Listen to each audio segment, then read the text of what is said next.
आज हम समझते हैं उत्तराखंड के जो प्रमुख प्रयाग हैं। पंच प्रयाग हैं, ये तो आप सभी जानते हो, लेकिन उसको समझे कैसे इजी वे में रटने की जगह। तो सबसे पहले यहाँ पे मैं फिगर ड्रॉ कर लेती हूँ, उसके बाद मैं आपको समझाती हूँ।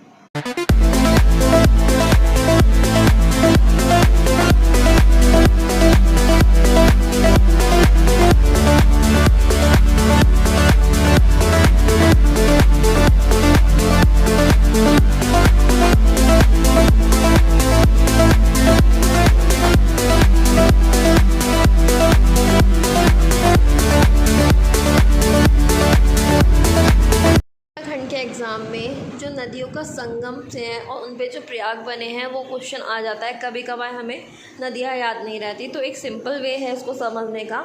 मेन रिवर जो है वो हमारी अलकनंदा है। अलकनंदा नदी जो है और इसकी सहायक नदियाँ जो इससे संगम होगा तभी वो आपके प्रयाग कहलाएंगे। लेकिन 5 प्रयाग है, केशव प्रयाग है, वो प्रयाग में काउंट नहीं होगा।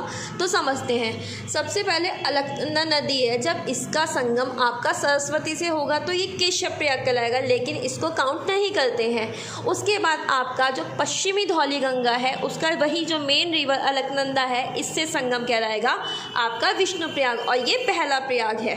उसके बाद आ जाएगी आपकी नंदाकिनी नदी। नंदाकिनी नदी से जो आपका अलकनंदा का मिलन होगा वो कहलाएगा आपका नंद प्रयाग, जो दूसरा प्रयाग है। उसके बाद हमारा है आती पिंडारी नदी, जो पिंडारी ग्लेशियर से निकलती है, इसको पिंडर नदी भी बोलते हैं। इसका अलकनंदा से मिलन कहलाएगा कर्ण प्रयाग। उसके बाद आ जाएगी आपकी मंदाकिनी नदी। मंदाकिनी नदी का जो आपकी अलकनंदा मेन रिवर है उससे मिलन होगा वो कहलाएगा आपका रुद्रप्रयाग, ये आपका चौथा प्रयाग है। उसके बाद जो आपकी भागीरथी रिवर है उसका अलकनंदा से मिलन कहलाएगा देवप्रयाग। उसके बाद से जो कहलाएगी वो गंगा कहलाएगी। तो आपकी ये मेन रिवर है अलकनंदा, जिसके ये सारी सहायक नदियां हैं, इनसे मिलन होता है। तो ये आपका विष्णु प्रयाग, नंद प्रयाग, कर्ण प्रयाग, रुद्रप्रयाग और देवप्रयाग कहलाते हैं।